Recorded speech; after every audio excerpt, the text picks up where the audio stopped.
mean, I asked this last time, and we were just even when the producers left and were talking about it, like, how does it feel to work on a show that is ahead of its time because ChatGPT wasn't around in 2020, but then now how prevalent AI is, but also how terrifying AI is. How was that, especially in the final season, which really hit home on so many topics? Yeah. I have an answer. I have the answer. Okay. Speak for both of us. No, not at all. I'll just relax. Take a load off. Take your shoes off. I saw this TikTok where someone was talking about how they make sure that they go into the settings in ChatGPT and change it to, ChatGPT, please give me answers that are grounded, unbiased, well-researched, thorough, direct, like all of these adjectives and qualifiers, exactly, to hone whatever answers they were going to get. And I had like a chill go down my spine because I was like, I haven't been doing this whole time. I didn't tell them how to talk to me. And there's a scene in Upload where we just watched it at the panel where Ingrid is saying to AI guy, like, don't you have any advice? You're a bartender. And he's like, oh no, you're going to find somebody else. You're going to be fine. And she goes, give it to me straight. Don't just tell me what I want to hear. Tell me what I need to hear. And he shifts gears and he says, you need to be honest with Nathan and see what the chips fall where they may or whatever. I'm butchering the quote. Yeah. But she's changing the settings of her ChatGPT bot in real time as if he's, an AI bot, but he's a bartender. And it just made me think, like, we have to take control in as much as we can in the limited time that we have, where we're still kind of maybe at the same pace right now, where it's too much, too far. Maybe it's outpaced us, but we have to think about that kind of framing. Yeah. And I don't think we are. I think in that respect, it does feel a little too late. We should have been thinking about framing like a decade ago, probably 20 years ago. Right. But if I wasn't in this show, that's what I'm trying to say. If I wasn't in Upload, I don't think I'd be thinking those kinds of thoughts. Because I had a living, breathing embodiment of AI in front of me as a bartender or an elevator operator or what have you. Shoe shine boy. Right. Yeah. I feel like in a lot of ways the show prepared me for AI. Because, and I think that's similar to what you're saying, it's like gave us that preview without really knowing that it was going to be real. And then so when it happened, I was like, oh yeah. Also, so much stuff has come true from our show. So when stuff happens, I'm like, oh. Yeah. I mean, we've already known this, guys. Been there, done that. Yeah. And yeah. I also think the thing that makes Upload so unique as a sci-fi show, and as it pertains especially to AI, is that in a lot of sci-fi shows, the technology is perfected, right? Everybody's sleek and smooth and crisp, and the robots are sentient and poised and elegant and kind of hot, and they do everything perfectly, a little too perfectly. I'm thinking of like a Westworld, Oh yeah. And in our show, it is so full of mistakes. It's like all he ever does is bumble around. And I think thinking of this technology right now as if it's bumbling around still, kind of keep it in a little bit of an ego check, and go like, this isn't perfect yet. I need to remember this isn't perfect yet. But it's going to feel perfect sometimes. Right. Well, they even said, like, they have that thing in ChatGPT where they're like, it will make mistakes. Yes. Please read what it writes. I'm going to tell you right now, scroll. I've made that mistake a couple times. Yeah. Do you feel like that's what makes it more relatable to us? Because, I feel like the show depicts how we would all be trying to navigate what an Upload scenario would be like, bumbling around going, okay, what do we do here? Like, what is this? This is new.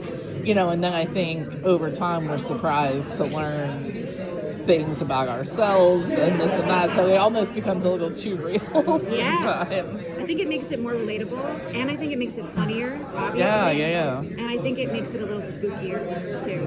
It's like, dang, if things go wrong, it could go really wrong. And it does go wrong all the time. Yeah. Yep. So Nora and Ingrid have always been on like opposite sides of like a love triangle. How has that relationship shifted for season 4?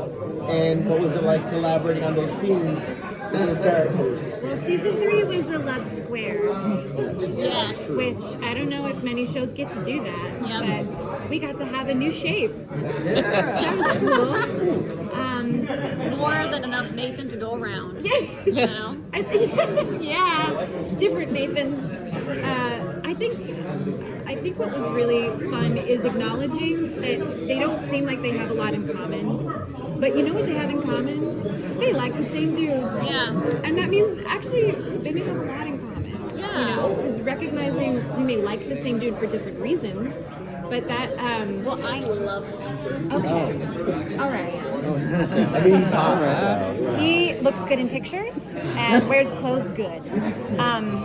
No, but I think that no, you're right though. I think that actually is a unifier. It is. And gives us a common enemy if we need to fight for him too, which is also something that bonds us together. Is if we're gonna get the bad guys, we're gonna be stronger together. You know? Yeah. I think that being like our love for Nathan is what connects us. And then realizing like, oh, we actually are caring people. We just have different ways of going about it, you know, and have different resources. But we're actually on the same team. Yeah. One question.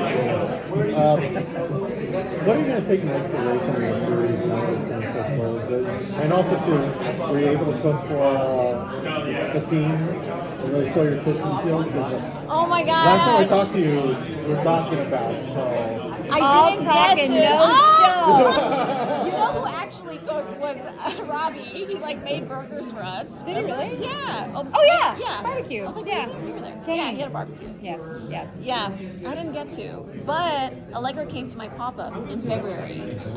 That was really awesome. And it was delicious. Yeah. She did an amazing job. Yeah, it was super special. Yeah. Yeah. What are you going to take away from it now that it's ending? Is that what you said? Like physically take away? Well, that would be a good one. Yeah. That's the best one. Yeah. I will say, without saying too much, there is a prop that I think is barely visible in season 4 at the very end that I have framed in my home now. So there's that. Like, whoa, what is it? She didn't even know. I'm like, what? Yeah. And then our phone bracelets, I definitely have that. It's actually come in handy for a couple of self-tape auditions when I needed to wear a watch, and I don't own a watch, so I've just been using my upload phone. That's awesome. And then you know what we took away? I keep forgetting, like, this is a big takeaway. We got tattoos. Oh my god, yes. Yeah. Yeah. Do you have, is yours visible? Yeah. You can do it? So, mine... 5 stars. Yeah, so we all got the same one, 5 stars. Mine is in white ink, so you won't be able to see it because I am whiter than white. But it's right there, and I picked this arm so that I could swipe with my right finger. Yeah. Oh wow, that's Yeah. really cool. So Robbie has one, and Zainab. Kevin didn't want to touch his Pure. special beautiful body. We're gonna Yeah, rag on him for that. I Yes. know. Or You maybe give that's him, yeah, give him. First question I did. Yeah, where's your tattoo, my man? Why are you teaching me to get a tattoo? Right, exactly. Killjoy. And yeah, it was Robbie's gift. It was like a wrap gift. Yeah. You guys want to do this? Yeah. So that was a nice takeaway. Yeah. And I have like mugs from Horizon. Ask So- them about their collections. No, we're talking about the tattoos. Yeah.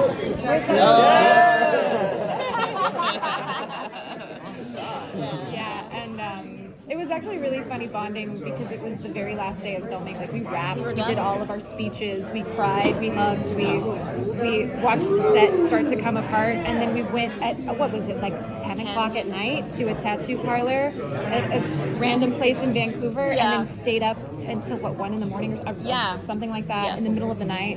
And Zainab had never had a tattoo before. Yeah, it was her Watching first her tattoo. face get a foot tattoo. Oh my gosh.